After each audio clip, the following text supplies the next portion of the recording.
অত আপনার কলব পরিষ্কার হয়েছে।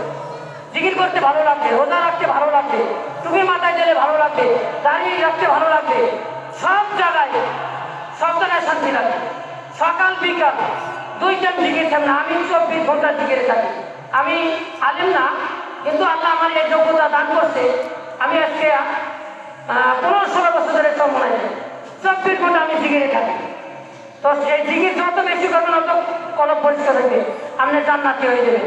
কোনো আল্লাহর ওলি জিকির ছাড়া কিন্তু আল্লাহর ওলি হইতে পারে। একটা জিনিস মনে রাখবেন, যত আল্লাহর ওলি দেখেন বাংলাদেশে 360 জন ওলি আছে, সবাই কিন্তু এই জিকির করে আল্লাহর ওলি হয়েছে। দেখেন একটা জিনিস, একজন আল্লাহর ওলি সে ইয়েতে গেছে, বাজার করতে গেছে, সে টাকা গুনে দেয় না। কেন গুনে দিলে ওই যে জিকির করার সময়টা লস হইব, টাকার থলি সহ দিয়ে দেয়। সব দোকানদারে জানেন যে সে টাকার থলি সহ দিয়ে দেয়। হঠাৎ একদিন ওই টাকার থলি দিয়ে দিছে, গুনে নিতে। এখন একজন ছিনতাইকারী ওনার পিছ লাগছে। দেখেন জিকিরের বরকত কত, আল্লাহর ওলি ক্ষমতা কি। তো টাকার থলি নিয়ে চড়ে দৌড় দিছে ছিনতাইকারী। দৌড় দেওয়ার পরে কত হুজুরে চিন্তা করতেছে, যদি আমি এই দাবি রাখি তাহলে তো ও জাহান্নামী হইতে পারে। যাক, সাথে সাথে আল্লাহর ওলি ও দাবি ছাড়িয়ে দিচ্ছে, ও টাকা তো। এখন যেদিক দৌড় যায় হেঁটিকেই ওয়াল হয়ে যায়, যেদিক দৌড় যায় হেঁটিকেই ওয়াল হয়ে যায়। হুজুরে বাসায় চলে গেছে। এখন ও খালি বাড়ি খায়, বাড়ি খাইতে মাথা মোটা খাইতে গেছে গা। এখন আর কোনো কুল পায় না, শিক্ষার মধ্যে আমার বাসাও, আমার বাসাও। তখন কিছু লোক আইসা, তাই কি হয়েছে, কই তোমার বাড়ি গেলাম না, না হুজুর তো দেখে না। ওই হঠাৎ হুজুরে বাসায় যে বাজার রাখিয়া আবার ওই হুজুরে বাজার দিয়ে আর নামছে, দেখে যে হয়েছে হয়েছে হয়েছে। তখন ওই ছেলেরা ওই মানে ছিনতাইকারীটা দেখে ওই ওই ওই ওই হুজুর আমার মারতে পার না, এই হুজুর তো তোমার মারতে পার না, এই হুজুর তো এরকম না। তো তখন ওই সবাই জিজ্ঞেস করে, হুজুর ব্যাপারটা কি? এই ছেলে তো আপনার নামে এই কথা বলছে। বলে, বাবা দেখো, ও আমার টাকার থলিটা নিয়ে দৌড় দিয়েছে, আমি সাথে সাথে দাবি ছাড়িয়ে দিচ্ছি। এখন আমি যদি দাবি রাখতাম তাহলে ও জাহান্নামী হইতে পারে, এটা আমি দাঁড়িয়ে ছেড়ে দিচ্ছি। তাহলে ওর মাথা ভাড়াই লেগেন করে এরা মামলা করল।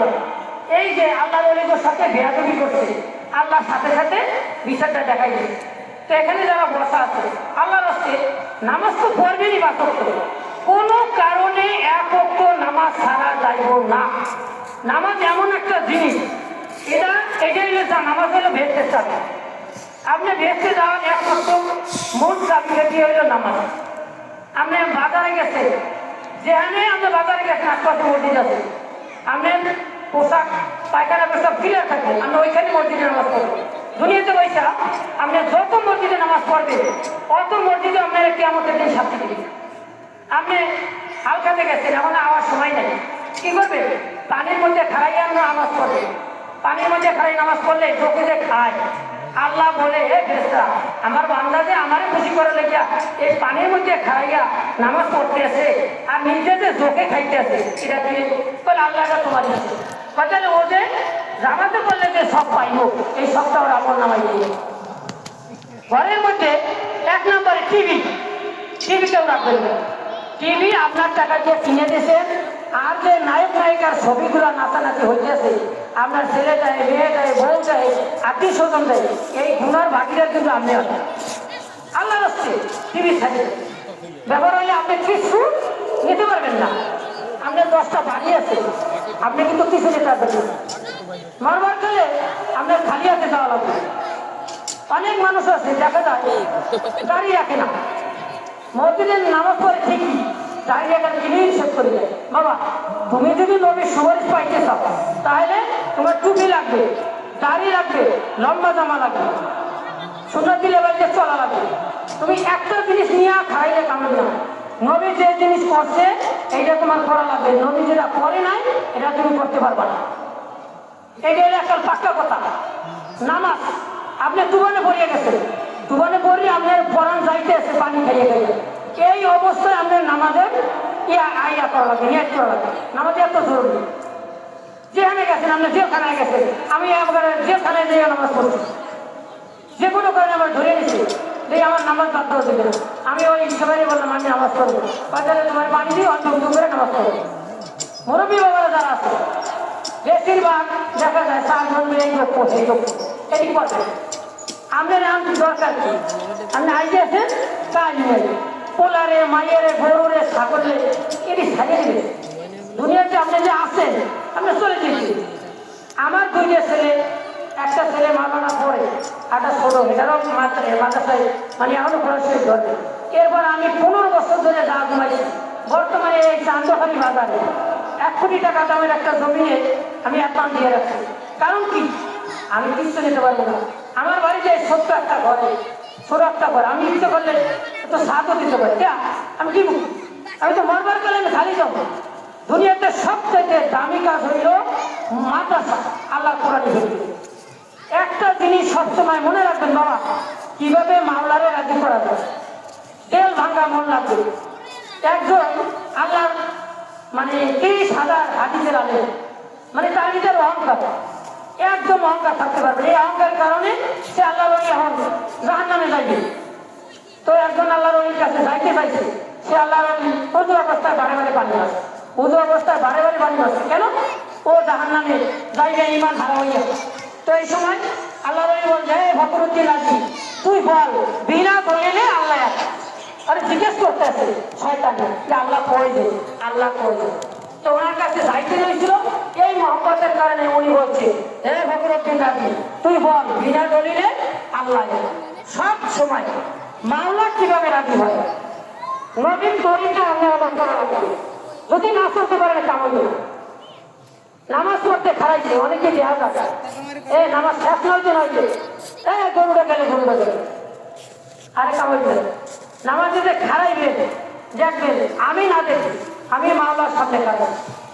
আর মাওলার সামনে খারাইলে মসজিদে অনেকে যায়, চিরে জমাকে বলি, আর বেয়ে বেড়ে গেলে ভালো জমাটা বলি না, এটা হয়ে যাবে। যিনি আপনাকে আমাকে সৃষ্টি করছে তার সামনে খারাইলে উত্তম যে জামাটা ঘরে আছে ওইটাই বলিয়ে নামাজে দেখবে। জিকির সকাল সন্ধ্যা হাঁটতে বইতে, গরু লইয়া যান বাজারে, আপনি জিকির করে সময় থাকেন, সুবহানাল্লাহ সুবহানাল্লাহ, আলহামদুলিল্লাহ আলহামদুলিল্লাহ, আল্লাহ আকবার আল্লাহ আকবার, লা ইলাহা ইল্লাল্লাহ লা ইলাহা ইল্লাল্লাহ। বাবা একটা জিনিস সদাই একটাই কারণ যে আমি যে মরবো, কবরে আপনার 4 ধরনের হালাত, 2 ধরনের হালাত, 2 ধরনের হালাতের ভিতরে 4টে আদাব।